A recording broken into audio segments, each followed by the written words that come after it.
አንድ ሰው ቢታመም ወይም ህፃናት ቢታመሙብን በመርጌታ የተደገመበት ቀለበት ማልበስ ኃጢአት ነው ወይስ አይደለም?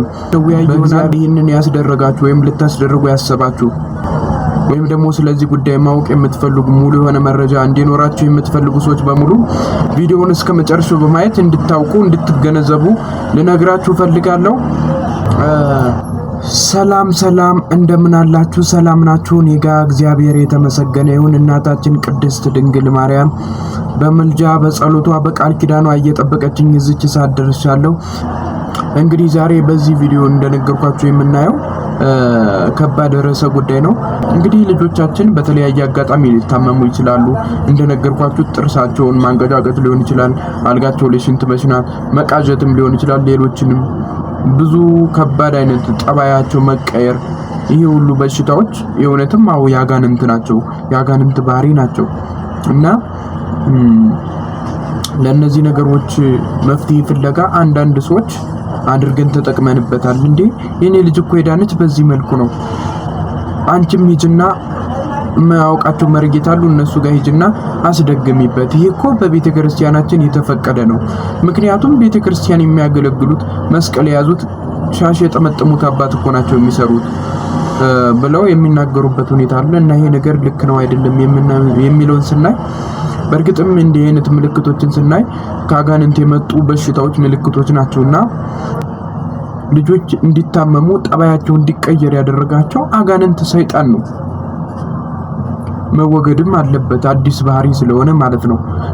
ቤተሰቦቻቸውም መፍትሄ ፍለጋ መቸገራቸው ተገቢና ልክ የሆነ ጉዳይ ነው። ነገር ግን መፍትሄ ፍለጋ የሚሄዱበት ርቀት ነው የሚያሳዝነው። ልጆች እንግዲህ እንደምታውቁት ገና ህፃናት ናቸው። ንስሐ መግባት አያስፈልጋቸውም። ምን አለ ሲያማቸው ጠባያቸው ሲቀየር ለቅዱስ ቁርባን ብናበቃቸው፣ በተደጋጋሚ ብናስቆርባቸው እኮ ፍጹም ደህና ይሆናሉ። ከዛ በላይ ምን የሚጠብቅ ነገር አለ? የፈጠራቸው አምላክ ካልጠበቃቸው ሌላ ማን ሊጠብቃቸው ይችላል? እግዚአብሔር ሳይጠብቃቸው ነው ቀለበት ይጠብቃቸዋል ብለን የምናስብ በጣም ሞኞች ነን። በእርግጥም ዳን የሚሉ ሰዎች አሉ። ያ ግን መዳን እንዲታመሙ የሚያደርጋቸው አጋንንት ሰይጣን ነው። ያንን ፈተና የሚያመጣውም ሰዎችን ከእግዚአብሔር ለመለየት ነው። እንግዲህ የሰይጣን ዋና ዓላማውን እንደምታውቁት በአዳም ልኮ ቢያስመልክ፣ ግብር ቢያስገብር፣ ሃይማኖት ቢያስቀይር፣ ሌላም ብዙ አይነት ነገር ቢያስደርግ ዋናው ዓላማው ሰዎችን ከእግዚአብሔር ከፈጣሪያቸው መለየት ነው። ስለዚህ እኛም እንደዚሁ ታመመ ብለን ልጃችን ታመመ ብለን በምንሄደው ርቀት እንደዚህ በቀለበት አስደግመን በምናደርግበት ጊዜ ከእግዚአብሔር ስለተለየንለት ዓላማው ስለተሳካለት መንፈሱ ባይለቅም ስራውን ይቀይራል ማለት ነው። እንዴት ብትሉኝ እምነታችንን ቀየረንለታል። አሁን እኛ ያችን ቀለበት አስደግመን ካስደረግን ወዲህ እግዚአብሔርን ሳይሆን የምናምን ቀለበቷን ነው፣ ጸሎቱን ሳይሆን የምናምን ያችን ቀለበት ነው የምንመካባት። በቅዱስ ቁርባን አይደለም የምንታመን በቀለበት እንዴ ልጅ እኮ ደህና የሆነች ያችን ቀለበት አስደግሜ ስላስደረግኩላት ነው እያል የምንመጻደቅ በቀለበቷ ነው እንጂ በእግዚአብሔር አይደለም ማለት ነው። ስለዚህ ሰይጣን እግዚአብሔርን ካድንለት ከዚህ በላይ ምን ይፈልጋል? እግዚአብሔርን ትተን ቀለበቷን አማንለት። ቀለበቷ እኮ ነው ልጄን ያዳነቻት እንላለን እንጂ እግዚአብሔር አዳነልኝ አንልም። ጸሎት ጸልዬ፣ ውዳሴ ማርያም ጸልዬ፣ መዝሙረ ዳዊት ጸልዬ እኮ ነው ልጄ ዳነችልን አንልም። እዚህ መርጌታ ጎስጄችን ቀለበት ባስደግምልን ልጄ ደህና ሆነ እንላለን እንጂ እና ይሄ ነገር በጣም ከባድ ነው። ነገር ግን ይህን ነገር አድርገን ልጃችሁ ሽንት መሽናቷን ስላቆመች፣ ጥርስ ማንቀጫቀጩን ስለተወች አጋንንቱ ለቋታል ማለት አንችልም። ደሞም አልለቀቃትም። ስራውን ስታይሉን ነው እንጂ የቀየረ። እናንተም ያደረጋችሁት ምንም እንኳን መርጌታ ላይ ብታስደግሙትም ጥምጣም ጠመጠመ መስቀል ያዘ ላይ ብታስደግሙትም እንኳን ሃይምሯችሁ ይነግራችኋል እኮ ድግምት ጥንቆላ እንደሆነ እግዚአብሔር እንደማይፈቅደው እኮ ሃይምሯችሁ ይነግራችኋል። ማስተዋል ትችላላችሁ። ከእግዚአብሔር ሕግ የሚያስወጣ ነገር እንደሆነ ሃይምሯችሁ ይነግራችኋል። በብዙ መንገድም ታውቃላችሁ። እና ይህንን ነገር አድርጋችሁ ስራውን ነው እንጂ የቀየረ አጋንንቱ አልለቀቃትም። ያደረጋችሁት እናንተ መንፈሱን በቃ ያ ሰውየው ደብተሩ ለአጋንንቱ ስለሚቀርበው ግብር ገብሮ ስለተስማማው ወዳጁ ስለሆነለት በቃ ይችል ልጅ እግሯን አሳመማ ከሆነ ጥርሷን የምታንቀጫቀጨውን ሽንት የምታሸናትን ተወውና ያንተ አድርጋት በቃ ተቀመጥባት እንደፈለገውንባት ተብሎ ፍቃድ ተሰጠው። ከዚያም በኋላ ያችን ቀለበት ካደረገች ጀምሮ እሺ ብላችሁ እናንተም አሳልፋችሁ ከሰጣችኋት ጀምሮ ያጋንንት ከሷ ጋር ተመቻችቶ ቁጭ ብሎ ቦታ አግኝቶ ይኖራል ማለት ነው። ከዚያም በኋላ እነዚህ ልጆች ካደጉ በኋላ ቤተሰብ የሚያሰድቡ በየጫካው የሚጋደሙ ድንግልናቸውን ያለ ስርዓቱ የሚያፈርሱ ከንቱ የሆኑ ትውልዶች እንዲፈጠሩ ያደርጋል ማለት ነው። የምናየው እኮ ነው። አሁን ሴቶች ልጆችም ወንዶችም ቢሆኑ በየትምህርት ቤቱ በየጫካው እየፈረፉ የሚያደርጉትን ነገር የብልግና ነገር እናውቀዋለን። ቤተሰብ የሚያሰድቡ ልጆች እየተፈጠሩ ያሉት በዚህ ምክንያት ነው። ራሳችን ለአጋንንት አሳልፈን ስለሰጠናቸው ማለት ነው። የዚህን ጊዜ ሱስ ውስጥ የሚገቡ ሲሆኑ ሴቶች ሆነው ወንዶችም ሆነው ሱስ ውስጥ ሲገቡ፣ በግል ወሲብ ሲጠመዱ፣ በብልግና ፊልም በማየት ሲጠመዱ፣ ግብረ ሰዶም ሲሆኑ፣ ሌዝቢያን ሲሆኑ፣ ሃይማኖት ሲቀይሩ፣ በየጫካው ሲጋደሙ፣ ዘማዊ ሲሆኑ እግዚአብሔር ሆይ ኧረ ተው እባክህ ልጄን አስተካክልልኝ ምናምን እያልን እናማርራለን። እግዚአብሔር ሆይ የከሌ ልጅ ደህና ቦታ ሆና የኔ ልጅ እንደዚህ ትሁን እያልን እናማርራለን። ነገር ግን እግዚአብሔር ተጠያቂ አይደለም በዚህ ጉዳይ። ምክንያቱም እኛው ራሳችን ለአጋንንት አሳልፈን ስለሰጣናቸው አጋንንቱን ተስማምተው ቁጭ በልባቸው ስላልነው ማለት ነው። የምናየው እኮ ነው። በቀለበት አስደግመው ለገበያ ለተለያየ ነገር ለሀብት ብሎ በቀለበት አስደግመው ያስደረጉ ሰዎችን አይታችኋቸው ከሆኑ ገንዘብ እያላቸው ኪሳቸው ሞልቶ መኪና እየቀያየሩ ልብስ እንደልባቸው እየቀያየሩ የት ነው የሚውሉ መሰላችሁ? ሴተኛ ዳሪ በማንባባት ጭፈራ ቤት በመዋል ሱስ ውስጥ በመግባት ገንዘባቸውን ለማይረባ ለዘፋኝ ለከንቱ ለማይጠቅም ነገር ሲበትኑ ነው የሚውሉት። አንድ የሚጠቅም ነገር ላይ ለተቸገረ እንኳን ረድቶ አያውቁም። ቢረዱም እንኳን እጃቸው እየተስገበገበ ለምን? አጋንንት የሚፈልገው እንደዚህ አይነት ቦታ እንዲያጠፉት ነው፣ የራሱን ገንዘብ ማለት ነው። እነሱን መቆጣጠር አይችሉም። ራሳቸው ፈቅደው ስላስገቡት እሺ ስላሉ በቀለበት አስደግመው ና ከኔ ጋር ተስማማ ስላሉት ማዘዝ አይችሉም በሰውነታቸው። አንዳንዴ እንደውም ጸበል ቦታ ሄዳችሁ አይታችሁ ከሆነ ሃይምሯቸውን ቀይሯቸው የሚያውቁትን ወንድማቸውን ይደበድባሉ፣ የሚጠቅማቸውን ሰው በድንጋይ ይማታሉ። ብዙ ነገር ሊያዝ ለገናጅ ያስቸግራሉ። ሃይምሯቸውን ቀየራቸው። እነዚህም በዓለም ላይ የሚኖሩት እንደዚሁ በቀለበት በድግምት አስደግመው ገንዘብ ያገኙ ሰዎችን አይታችኋቸው ከሆነ ለጊዜው አውርተው ይመልሳሉ እንጂ ሃይምሯቸውን እንዳለ ሁሉ ነገራቸውን የተቆጣጠራቸው አጋንንት ነው። ለዛም ነው ሱስ ውስጥ ከሴተኛ አዳሪዎች ተለዩ፣ ከመጠጡ ከሱሳቸው ውጡ ስትሏቸው በቀላሉ መውጣት የማይችሉ እና ይህ አጋንንት ደግሞ አይደለም ሲኦል ውስጥ በምድር ራሱ እንዴት አድርጎ እንደሚያሰቃያቸው መመልከት ትችላላችሁ። ገንዘብ እያላቸው ልብስ እየቀያየሩ መኪና እንደልባቸው እየቀያየሩ ሰውነታቸው ከሰል መስሎ ነው የምናየው። ለምን? በሱስ ውስጥ በሲጋራ ውስጥ ሳምባቸው ተጎድቶ ለነገራቸው ተጎድቶ በበሽታ በኤችአይቪ በተለያየ በሽታ ውስጥ ወድቀው ነው የምናያቸው። እና እነዚህ ልጆች ደግሞ ቤተሰብ የሚያሰድቡ ግብረ ሰዶም የሚሆኑ ለአእምሮ የሚቀፉ ኃጢአቶችን የሚሰሩት በውስጣቸው ባለው ተፈቅዶለት ተመቻችቶ ቁጭ ባለው በአጋንንት ግፊት ምሪት አማካኝነት ነው ማለት ነው። እና እኛም ልጆቻችንን እንደዛ እንዳይሆኑ የምንፈልግ ከሆነ ለአእምሮ የሚቀፍ ኃጢአት ውስጥ እንዳይገቡ የምንፈልግ ከሆነ ቤተሰብ የማያሰድቡ ልጆች እንዲሆኑልን የምንፈልግ ከሆነ ከዚህ በቀለበት ከማስደገም ማዳን አለብን።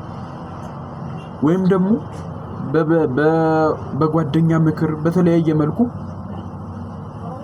ሳናውቅ እዚህ ነገር ውስጥ እንዲገቡ አድርገናቸው ከሆነ በስግደት በጸሎት ወደ እግዚአብሔር በማቅረብ ከዚህ ነገር ልናላቀቃቸው ይገባል። ከንቱ ነው የሚሆነው ህይወታቸው። በጣም አደገኛ ነው።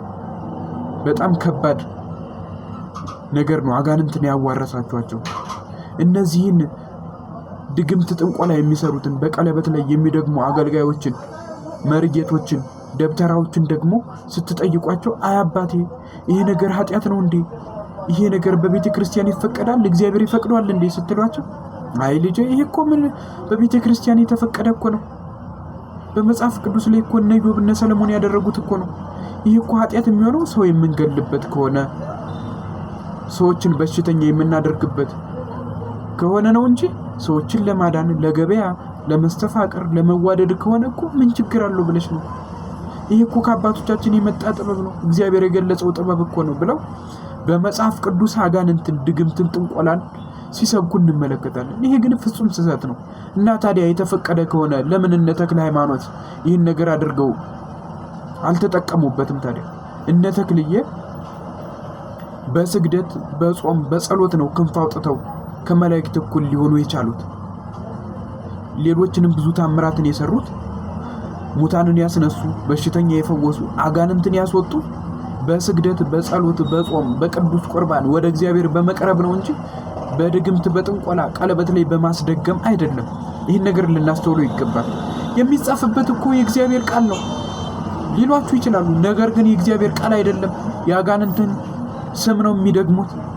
ይህ የታወቀ ነው፣ የታወቀ የተረጋገጠ ሳይታለም የተፈታ ጉዳይ ነው። ይህንን ነገር ልታውቁ ይገባል። እናንተ ራሱ እኮ አይምሯችሁ ይነግራል። ድግምት ጥንቆላ እንደሆነ እኮ ታውቁታላችሁ እናንተ።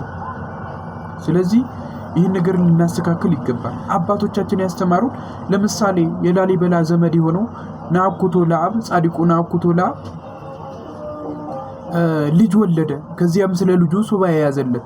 እግዚአብሔርም በሱባኤው ይሄ ልጅ ካደገ በኋላ እኔን እግዚአብሔርን የሚያስቀይም እኔን ክዶ ሰይጣንን የሚያመልክ ቤተ ክርስቲያንን አቃጥሎ ጣዖት ቤት የሚገነባ አስቸጋሪ ልጅ ነው ይለዋል።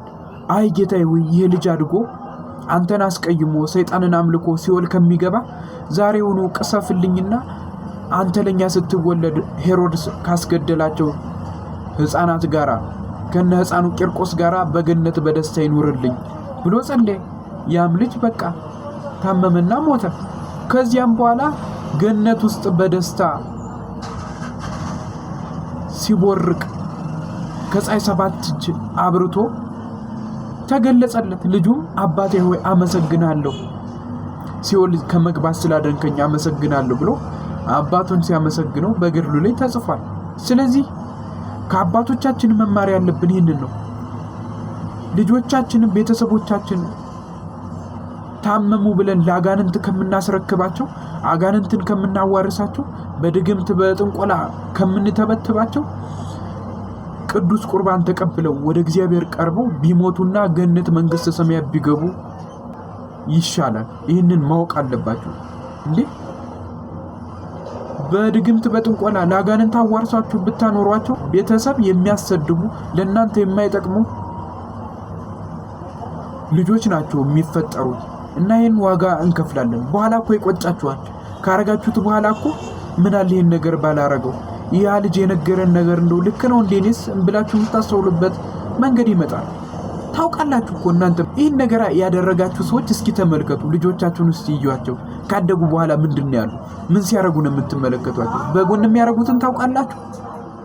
ከእናንተ ተሸሽገው ግለ ወሲብ እየፈጸሙ እንዳልሆነ በምን ታውቃላችሁ?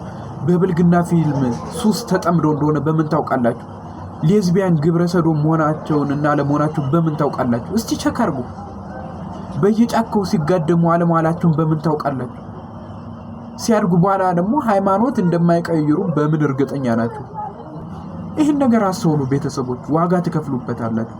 ምናልባት ልጆቻችሁ ጥርስ እያንቀራጨጩ እየቃዡ አልጋ ላይ ሽንት እየሸኑ አስቸግሯችሁ ከሆኑ ስገዱና ጸልዩና ጠበል ሂዱ። ፍጹም ደህና ይሆናል። እንደውም ህፃናት ከሆኑ ንስሐም ስለማያስፈልጋቸው በተደጋጋሚ አቁርቧቸው፣ ስለስጧቸው ለምትወዱ ጻድቁ አባቴ አቡነ ተክለ ሃይማኖት እኔ አንተ አምኜ ልጄን ጠብቅልኝ ብዬ ለመንግስተ ሰማያት አብቃልኝ፣ በዓለምም ቢሆን የተሳካ ህይወት እንዲኖራት አድርግልኝ ብዬ ለአንተ ሰጥቻለሁ፣ እስከ ዕለተ ሞቴም በምችለው አቅሜ ዝክርን አዘክራለሁ ብለን ስለት ብንሰጣቸው ልጆቻችን ደህና ይሆናሉ። ለቤተሰብ የሚጠቅሙ ከእግዚአብሔር የሚያስታርቁ ልጆች እንዲፈጠሩ ያደርጋል። ስለዚህ ይህን ያህል ችግር ያለባቸው ልጆች ካሏችሁ ስገዱላቸው። ልጄን የምታሰቃያት ጥርሷን የምታንቀራጭጥ መንፈስ በጌታዬ በኢየሱስ ክርስቶስ ስም ታሰር ብላችሁ እቤታችሁ አድክማችሁ በስግደት በጸሎት ጠበል ውሰዷት።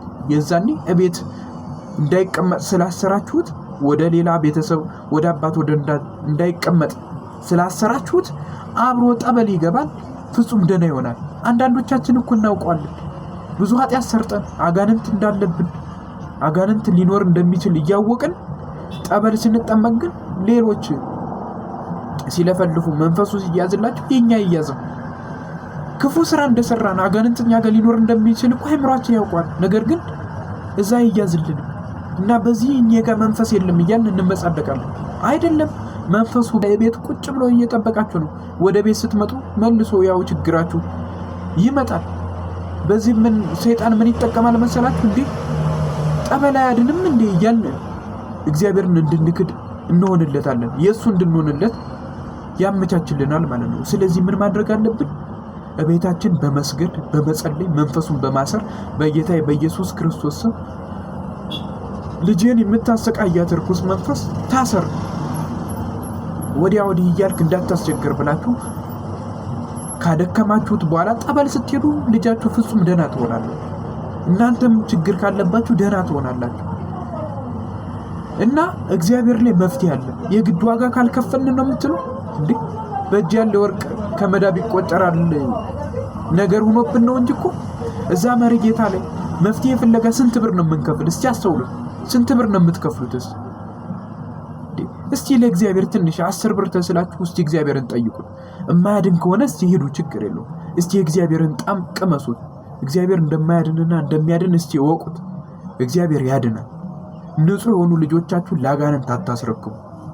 እስኪ አሁን ጥርስ የምታንቀራጭጩ የነበራችሁ፣ አልጋ ላይ ሽንት የምትሸኑ የምትቃዡ የነበራችሁ ሰዎች እንዴት አድርጋችሁ በእግዚአብሔር መልኩ በስግደት በጾም በጸሎት እንደዳናችሁ እስቲ መስክሩ። ሰዎች እስቲ ይማሩበት ችግራችሁን። እኔ እንዲህ ያለ ችግር ነበረብኝ፣ ነገር ግን በዚች በስግደትና በጸሎት በእግዚአብሔር ድኛለሁ ብላችሁ እስቲ መስክሩ። ሰዎች ከእናንተ ይማሩበት፣ እናንተን አይተው እስቲ ይዳኑ። ሌላው ደግሞ እንዲሁና የምታውቁ ከሆነ ቤተሰቦቻችሁ በቀለበት በድግምት በቀለበት አስደግማችሁ ከዛ ይህን ነገር ጉዳቱን አይታችሁ የተመለሳችሁ ሰዎች እስኪ መስክሩ።